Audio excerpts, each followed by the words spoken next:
متابعي افلام الخمسين الكرام، اهلا وسهلا بيكم وفيلم جديد. لو عايزين ملخص فيلم معين اكتبوا لنا اسمه في الكومنتس ويلا بينا علشان ندخل على الملخص الجامد ده.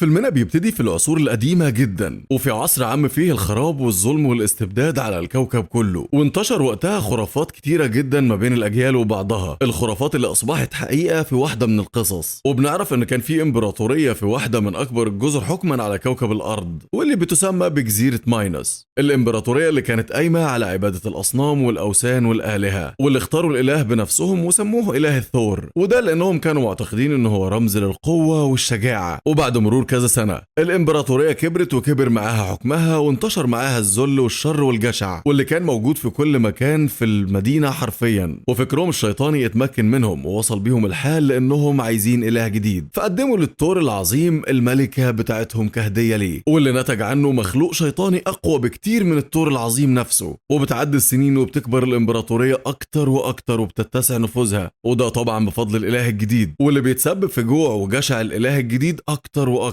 وبيكون أخطر جدا على البشرية. وبتجيلهم فكرة إن هم يحبسوا الإله ده في العالم السفلي تحت المدينة، واللي بيبقى عبارة عن متاهة كبيرة. وبتمر السنين وبتحصل عملية اغتيال لأكبر أمير في الإمبراطورية، وده نتج عنه إصدار قانون يسمى بقانون التضحية المفروضة. وده زميلي باختصار إنهم كل 3 سنين بيجيبوا 8 شبان صحتهم كويسة من القرية، وخصوصا قرية سينا، وبيحدفوهم للطور في العالم السفلي. وبعد لما الدنيا بتهدى بيرجع القلق من تاني، لأن ميعاد التضحية ال50 للثور خلاص على الأبواب. وبنروح لقرية سينا وبنشوف شاب اسمه ثيو، وده زميلي رائع غنام على الله حكايته، وبيكون معاه صاحبه اللي مش بيتحرك من غيره اللي اسمه دانو. وأثناء ما هما ماشيين بيلمحوا واحدة واقفة على التل من بعيد، فدانو بيقول له إن الست دي وشها نحس وسمعتها مش كويسة خالص في القرية، وظهورها بيكون وراه مصيبة كبيرة جدا جاية علينا. وثيو بيرجع الخيمة وبيتكلم مع أبوه، وبيعرفه إنه شاف الست العجوزة دي تاني في الغابة، وإن زميله دانو قال له إن دي علامة على اقتراب جنود الملك. فبيرد عليه أبوه بهزار وبيقول له ما تشغلش بالك بالكلام ده. وثيو بيقول له إنه مفتقد حبيبته اللي فقدها من ساعة ما جنود الملك خدوها يضحوا بيها للثور، وبيقول لهم هيفضلوا ياخدوا فينا لحد إمتى ويضحوا بينا كده انتقاما للأمير بتاعهم. فبيرد عليه أبوه بذل كده وبيقول له دي حاجات الغلابة اللي زينا ما ينفعش يعرفوها. وعلشان يطمنه أكتر بيقول له طول ما أبوك زعيم القرية دي ما تقلقش من أي حاجة أبدا. وفي المقابل بيروح دانو يطمن على حبيبته مورونا في الخيمة بتاعتها، وبيقول لها إن هو مش هيقدر يستحمل فراقها لما الجنود يجوا ياخدوها. وساعتها أبو ثيو جمع كل كبار القرية وعرفهم إنهم لازم ينهوا موضوع التضحية ده، وإن أولادهم مش لعبة في إيديهم. فبيرد واحد منهم وبيقول له لو إحنا قتلناهم هيخلصوا علينا وهتكون الضريبة أعلى. وبيرد واحد تاني وبيقول له إحنا ليه ما نديهمش ثيو ما بين الشباب اللي هياخدوهم. وبيرد أبوه بيقول له لا أنا بأهله علشان يمسك القرية من بعدي، وده موضوع منتهي. وتاني يوم الصبح بيلمح ثيو الذئاب بتجري ناحية القطيع بتاعه، فبيجري بسرعة علشان يلحق الخرفان بتاعته، لكن الذئاب بتكون أسرع منه وبياخدوا خروف وبيجروا. وبيكمل جري وراهم، وهو بيجري بيقف عند شجرة كده بيلاقي عليها علامات غريبة، وبيقوم ضارب عينه قدام شوية وبيشوف الذئاب بتدخل في كهف فوق الجبل. وفي حاجة غريبة ان الست العجوز الشؤم دي كانت واقفة على مدخل الكهف، فبيروح لها وبيدخل الكهف اللي بيكون عبارة عن بيتها. وبعد لما بيدخل بيسألها عن العلامة اللي موجودة على الشجرة، وبيقولها انه بيشبه على العلامة دي لانها نسخة من الجزء المفقود من القلادة بتاعته. وبيعرفها ان الجزء الثاني ده مع حبيبته فيون اللي راحت كبش فدا للتضحية للثور. فبترد عليه الست العجوز وبتقول له انت معاك حق في انهم خدوا حبيبتك، لكن اللي انت ما تعرفوش انهم ما ضحوش بيها، وبتعرفه بالظبط هيلاقيها فين. فبتقول له انها محبوسه في مكان في المتاهه اللي تحت القصر عند بحيره موجوده هناك. وثيو ما بيكونش مستوعب وبيقول لها انت اكيد بتضحك عليا وبتهزري. فبتقول له انت علشان تنقذ فيون لازم تقتل الميناتور العملاق.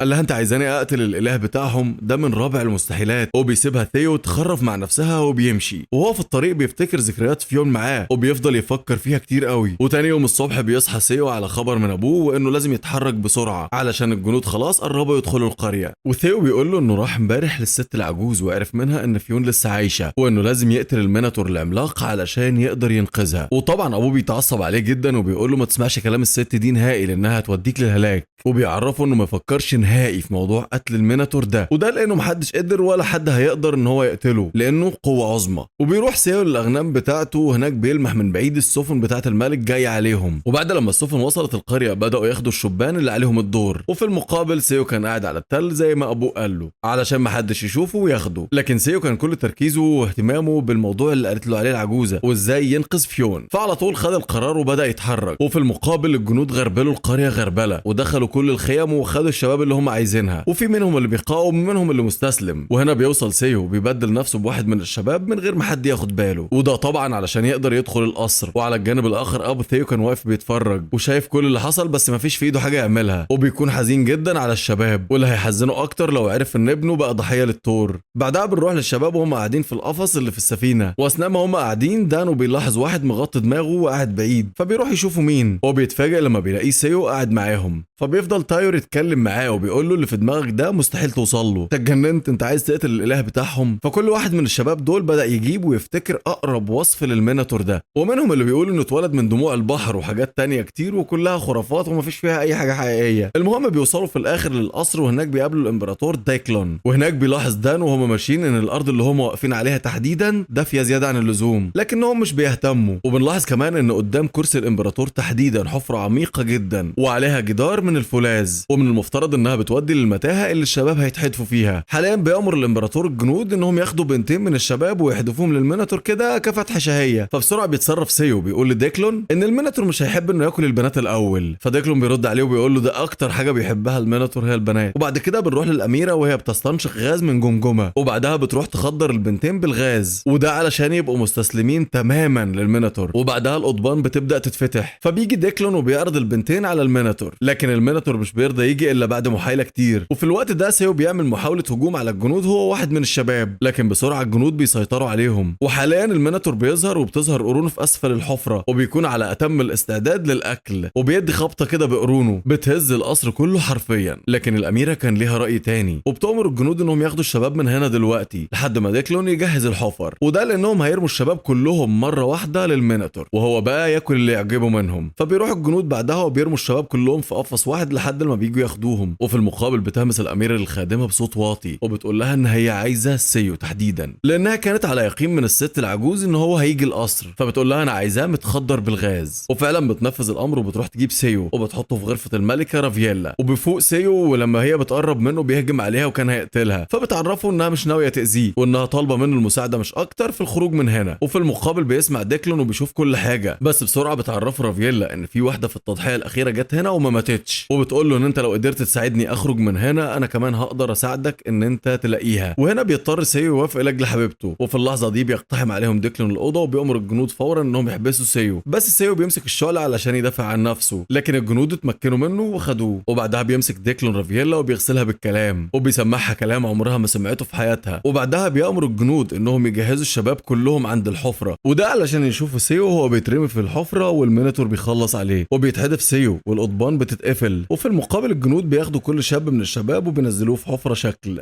وكل الحفر دي في النهايه بتودي للميناتور في المتاهه. واثناء ما سيو ماشي في المتاهه بيسمع صوت اصحابه بيستنجدوا بيه، وكمان بيسمع صوت بيصحبه ريح شديد وزئير مرعب، وده معناه ان الوحش جاي ياكل الضحيه الاولى. وفعلا بيهجم الميناتور على واحد منهم وبيقتله بطريقه شرسه جدا. والضحيه الاولى دي بتكون البنت اللي كانت بتقول انهم لازم يقدموا نفسهم للميناتور كهديه ليه، طلبتها ونالتها، امنيتها اتحققت. وبعد ما كلهم سمعوا صريخ البنت بيبقوا مرعوبين اكتر ومش عارفين يروحوا فين. وانا عايزك يا عزيز تحط نفسك مكانهم كده ولو دقيقه، لما يكون بينك وبين الموت ثواني معدوده. فكر كده وقول لي في الكومنتات كنت هتتصرف ازاي. وهنا ديكلون بيروح لرافييلا وبيسامحها على اللي هي عملته، وده طبعا مقابل انه يجيب منها المولود الجديد. وبنرجع لسيو وهو في المتاهه وعمال بيلف فيها بلا هدف لحد ما بيوصل لفتحه في الجدار بينبعث منها غاز مخدر، وده نفسه الغاز اللي كان بيستنشقه ديكلون في الجمجمه. وبعد ما استنشق الغاز ده بدا يتهيأ له ان حبيبته فيون معاه في المتاهه، لكن لما سمع صوت حد عمال يخبط صخره في بعضها بيروح ناحيه الصوت وبيلاقيها مورونا، واللي كانت عماله تخبط كده علشان حد يلاقيها، وده لانها ما بتتكلمش، فاستخدمت الصوت ده علشان يعرفوا يوصلوا لها، وفي نفس الوقت الوحش ما يحسش بيها، واللي بتكون عايزه تشرح له حاجه بس بلغه الاشاره لكنه مش بيفهمها. وفجاه بيسمعوا صوت جاي من اخر المتاهه وبيكون صوت دانو، وعلى الجانب الاخر في المتاهه بتكون فيينا واقفه مرعوبه ومش عارفه تعمل ايه، وبتترعب اكتر لما ايديها بتيجي على جثه قديمه ميته من سنين، وبتفضل تصرخ وتصرخ لحد ما دانو جالها من اخر المتاهه وبيهديها. واخيرا وصلوا ليهم سيو ومورونا، وبيبقوا هم الاربعه مع بعض، ودي فرصه جميله جدا انهم يفكروا في بعض في الخروج من المتاهه. لكن فيينا كانت انانيه جدا وكانت بتفكر انها تخرج لوحدها من غير ما تدور على باقي الشباب، وسيو بيقول لهم مش هنمشي الا لما نتجمع كلنا. وساعه ما كان ديكلون واخد رافييلا علشان ينفذ وعده معاها، رافييلا بتقرر انها تنزل في الحفره وتقدم نفسها للميناتور، وبتعرف ديكلون انها اشرف ليها انها تموت على ايد الميناتور ولا انها تتجوزه، وهوب بتروح راميه نفسها في الحفره. وبيوصل سيو والشباب للمكان اللي اتقتلت فيه صاحبتهم وما كانش باقي منها غير هدومها، وكمان خدوا بالهم ان في اثار للميناتور على الارض، وبتكون بشرى ليهم انهم داخلين على وحش كاسر. وفجأة بيطلع تايلور من بين الصخور وبيكتم نفس دانه علشان ما يعملش اي صوت، وده لان الوحش على بعد خطوات منهم، وبيعرفهم ان هو عارف الطريقة اللي هيقتلوا بيها، لكنه محتاج واحد منهم يبقى طعم. وسيو طبعا بيقرر ان هو يكون هو الطعم، وبيفضل الكل مستنين الوحش في هدوء تام، وكل واحد فيهم ماسك الحاجة اللي لقاها قدامه علشان يهجم بيها على الميناتور، واللي بيكون خلاص قرب والكل واقف على اعصابه. وفجأة راحوا هاجمين، وبتطلع في الاخر الاميرة رافييلا، وطبعا الكل كان الود ودهم يقتلوها علشان هي السبب في اللي هم فيه ده، بس هي بتعرفهم ان هي جايه في خير وعايزه تساعدهم، وبتعرفهم كمان انها عارفه الطريق اللي هيخرجوا بيه من هنا، وبتقول لهم ان الخادمه بتاعتها مستنياها على احد ابواب المتاهه. لكن فيينا بيبقى ليها راي تاني ومش بتوافق على كلام رافييلا، وبتقرر انها تاخد طريق تاني بعيد عنهم كلهم. وسيو بيحاول يقنعها انها تسيبها من اللي في دماغها ده، وبيطلب منها انها تثق فيه، لكن هي دماغها ناشفه. وفي وقت ما كانت قاعده بتتكلم في كلام عبيط، بيجي الميناتور من وراها وبوم بيروح راشق قرنه وبيطلعه من دماغها، وبتسلم على الشهداء. فالكل خد ايديهم في اسنانهم طبعا وجريوا من المكان. واثناء ما هم ماشيين بيتصادفوا بصديقتهم ديدي واللي كانت مغمى عليها، فبدات رافييلا تصحي فيها، فالكل بياخد بعضه وبيكملوا في طريقهم. وفي المقابل الخادمه بتاعت رافييلا بتتسحب علشان توصل للباب اللي هيخرجوا منه في المتاهه، لكن بتبقى في مشكله لان في حد من الجنود بيتعقبها. واخيرا بيوصلوا الشباب للمكان اللي هيخرجوا منه، لكن لسوء حظهم بيطب على الخادمه ديكلون واللي بياخدها بعيد عن الباب خالص. والشباب قاعدين يخبطوا ويندهوا على الخادمه، لكن لا حياه لمن تنادي، وبداوا يتصابوا بالاحباط والياس. لكن الوحش سمعهم بسبب التخبيط والصوت اللي عملوه، وكان جاي عليهم بسرعه رهيبه جدا، فدخل لهم وراح مديها زقره كده في المكان بصوت عالي. فمرونا اللي ما كانتش بتنطق نطقت من الصدمه ومن الخضه، والميناتور ما بيسميش عليهم وبيروح قتل الضحيه تانية بقرنه وخلص عليه بسرعه. والكل بدا يهرب من المكان وهم بيجروا في كل حته، وكل شويه راحوا في اتجاه مختلف عن التاني، وبيروح سيو ودان ومرونا في اتجاه، وديدي وتايلور بيروحوا في اتجاه تاني خالص. اما رافييلا مش بتعرف تتحرك وبتفضل في مكانها. وسيو اللي معاه بيوصلوا المكان وبيقابلوا واحد فيه مش طبيعي خالص، واللي كان بقاله عمر طويل جدا محبوس في المتاهه دي، وكان عايش حرفيا على اكل الفئران والحشرات. وبياخدهم الراجل ده وبيروح بيهم لمكان امان، وبيفضلوا يمشوا وراه. فبيوصل بيهم الشخص ده واللي بنعرف ان اسمه توراج للمكان اللي هو عايش فيه، فبيوريهم خريطه للمتاهه، وهو اللي بيكون راسم الخريطه دي، وده بحكم ان هو عايش وقت طويل جدا في المتاهه. وسيو بيساله بيقول له الميناتور في الوقت اللي ما بيكونش فيه تضحيه بياكل ايه؟ فرد عليه وقال له بيمشي حاله كده بشويه فئران من الموجودين. والراجل شكله من كتر قعدته لوحده في المتاهه دماغه هبت منه خالص، وكان عمال يقول كلام مش مفهوم. لكن في جمله مفيده جدا قالها، وهي ان الميناتور نقطه ضعفه وهو نايم، وانهم يقدروا يقتلوه بكل سهوله. وبنرجع لتايلور وديدي واللي بيكونوا وصلوا في الاخر عند بحيره، فبيشربوا منها، وبدات ديدي تصارح تايلور انها كانت بتحبه، وهو ما كانش واخد باله، وما كانش في دماغه غير فيون حبيبه سيو. وفي المقابل بتظهر رافييلا وهي بتتمشى، وبنعرف ان الميناتور ما رضيش يقتلها. وعلى الجانب الاخر ديكلون كان بيهدد الميناتور وبيقول له انه هياخد رافييلا منه، وان هو مش هيقدر يعمل له حاجه. فبيروح سبع البرومبا لباب المتاهه وبيفتحه، وساعتها سيو بيكون عنده يقين تام ان فيون لسه عايشه، وبيروح لتوراج وبيفضل يقول له انت يالا فيون فين؟ لكن هو اصلا بيتكلم مع مختل عقليا ومش هياخد منه لا حق ولا باطل. ولما صوتهم بيعلى الميناتور بيجي على صوتهم وبيفضل يزق في الجدار، لكن سيو كان في ملكوت تاني وكان ماسك في توراج وعمال يخبط فيه ويقول له انت يالا فيون فين؟ وساعتها الميناتور كان هيقتلهم. ولحسن حظهم وقبل ما المكان يتطربق فوق دماغهم بيلفت صوت ديكلون انتباه الميناتور، وبيسيبهم وبيروح لديكلون. وديكلون اول ما بيشوف الميناتور جاي عليه بيروح راميله الحارس بتاعه بيضحي بيه علشان يتلخم فيه، وبيخرج هو بسرعه وبيقفل الباب. وعلى الجانب الاخر سيو ما بيحلش الراجل ده الا لما بيعرف منه مكان فيون، وبيروح جايب له الخريطه وبيشاور له على المكان اللي لقى فيه الجزء الثاني من القلاده، وبيبداوا يتحركوا بسرعه. وساعتها ديدي وتايلور بيوصلوا لمكان واحده من الحفر، وبيبداوا يفكروا ازاي هيخرجوا منها. وتايلور بيبدا يتسلق الجدار وبيوصل لحد ما بيمسك في القضبان الحديد، وبيمد ايده لديدي علشان يطلعها معاه، لكن وهي طالعه بيوصل الميناتور، وتايلور بيقول لها ما تبصيش لتحت، لكن هي الفضول بيكون قتلها وبتبص لتحت. واول لما بتشوفه بتترعب جدا، وبتلاقي الميناتور فاتح بقه ليها علشان ياكلها، وهوب راحت متزحلقه ووقع على القرن بتاعه وماتت على طول. وبنرجع لسيو واللي بيكون عمال يلف في المتاهه وعمال ينادي ويقول يا فيون يا فيون، وبيكون عنده امل جامد جدا ان هو يلاقيها. وفعلا بتظهر فيون قدامه، فبيروح يحضنها وكان فرحان جدا. لكن يا فرحه ما تمت، بيفوق بعدها من تاثير الغاز اللي كان محاوطه في كل مكان، وبيلاقي نفسه ماسك الهيكل العظمي بتاعها، وبكده بيعرف انها خلاص ماتت، ودلوقتي الحي ابقى من الميت. وبيروح علشان يقدر ينقذ الباقي من صحابه. وفي الوقت ده دانو بيقول لمرونا ارجعي استخبي مع توراج وما تقلقيش عليا. وسيو كان عمال يلف يمين وشمال في المتاهه وبينادي على دانو، ودانو وهو بيجري سمع صوت سيو وشاف خياله من بعيد، فبدا يقرب منه اكتر، لكن الرؤيه اتضحت ان ده خيال الميناتور وكان جاي عليه، وبيكون خلاص على بعد خطوات من وفاته على ايد الميناتور. وبينادي على سيو وبيقول له يهرب من المكان خالص وياخد معاه مورونا ويخلي باله منها. وحرفيا سيو كان سامع صرخات دان وهو بيموت في كل مكان وبيبقى حزين عليه جدا. وفي لحظه غضب حدف السلسله في الحيطه وعملت شراره جامده، وكمان اتسببت في انفجار الغاز اللي كان متسرب في كل حته. وبكده بيتجدد عنده الامل من تاني في الخروج من المتاهه. وهو ماشي بيقابل رافييلا وبتبدا تعرفه حقيقه الميناتور الكامله، وبتقول له ان اللي قتل الامير هو الميناتور بنفسه، وعلشان حاشيه الملك يحموا الاله بتاعهم اخترعوا كدبه كده علشان يقولوا ان اللي قتل الامير هو واحد من قريه سينا، واللي هي نفسها القريه بتاعت سيو. ودي طبعا كانت حجه علشان تقديم التضحيات والقرابين للميناتور. ورافييلا بتبدا تسخن سيو بالكلام وبتقول له انت الوحيد اللي هتقدر تقتل الميناتور ده، وبتاخده وبتروح لمنبع الغاز الرئيسي في المتاهه. واثناء ما هم بيفكروا يعملوا ايه بالظبط بيطب عليهم الميناتور. فبيجي تايلر عليهم وبيقول لهم اهربوا انتوا، انا ما عنديش حاجه اخسرها بعد موت ديدي. لكن الميناتور ما بيسميش عليه وبيديله واحده بقرنه بتجيب اجله. وفي المقابل بيهرب ثيو ورافييلا وبيوصلوا للمكان امان. وبيفضل تايلر الجدع يقاوم مع الميناتور لحد اخر نفس علشان يعطله على قد ما يقدر. وثيو سحب رافييلا وقال لها خليك انت تحت الميه، ورجع هو للميناتور. وبعد لما وصل بيكون خلاص تايلر اتكل على الله، فبيلفت انتباه الوحش علشان يروح ناحيته. وفعليا الوحش بيجيله وبيروح سيو بعد من طريق الوحش في الوقت المناسب، وده بيخلي الوحش يخبط في الجدار وبيفتح سكه اكبر لخروج الغاز. لكن المشكله اللي بتقابله ان السلسله اتعلقت في قرن الميناتور، ودلوقتي الميناتور دايخ من الغاز والضربه كمان اثرت عليه وقرنه اتكسر وبيبدا يجري في اتجاه تاني. وسيو راح ناطط عليه وفضل ماسك فيه وبدا يحاول ياخد منه السلسله، وبعد لما خدها راح ناطط من عليه وراح رجع له من تاني وبدا يجري ناحيته باقصى سرعه. لكن ساعتها ثيو راح للفتحه، وطول ما هو ماشي عمال يخبط في الجدار علشان يعمل شراره، لكن مش بيحصل اي حاجه لحد ما اخيرا بتحصل شراره جامده جدا اتسببت في حدوث انفجار ضخم جدا، والنار مسكت في المكان كله حرفيا. وسيو فضل يجري ويجري ناحيه البحيره ونط فيها هو ورافييلا، وقدروا فعليا انهم يهربوا. والميناتور اتزنق واتشوى في النار حرفيا، ومن شده وقوه الانفجار بيعمل ضربه جامده في كل الحفر اللي في القصر، والنار خرجت منها وحرقت القصر كله باللي فيه. وديكلون بيقع على التمثال بتاع اثر وبيموت. وفي المقابل طلع سيو ورافييلا من الميه بعد لما الانفجار هدي، لكن لسه فيه الاسوأ، وبيطلع ان الميناتور لسه عايش وحركته بتبقى وراهم. فبتهرب رافييلا لكن سيو بيفضل واقف مكانه وراح ماسك القرن المكسور وراح موجهه ناحيته، والميناتور راح خابط في القرن بكل قوته. لكن الميناتور كان قوي وعنيد جدا وفضل يزق في سيو لحد ما زنقه في الحيطه، لكن من قوه وشده الخبطه القرن اخترق دماغه حرفيا، وده تسبب في موته النهائي. وبيقوم بعدها سيو وبيمشي وبيفضل يدور على مخرج من المتاهه دي. واثناء ما هم ماشيين بيلاقوا مورونا في طريقهم بياخدوها معاهم، بس المكان بدا يتهالك وبيتساقط واحده واحده. فبيجروا لحد ما بيوصلوا للمخرج، فخرجوا منه وطلعوا للنور ولقوا نفسهم في الساحه بتاعه القصر. وهناك كان ديكلون مرمي على الارض زي الخروف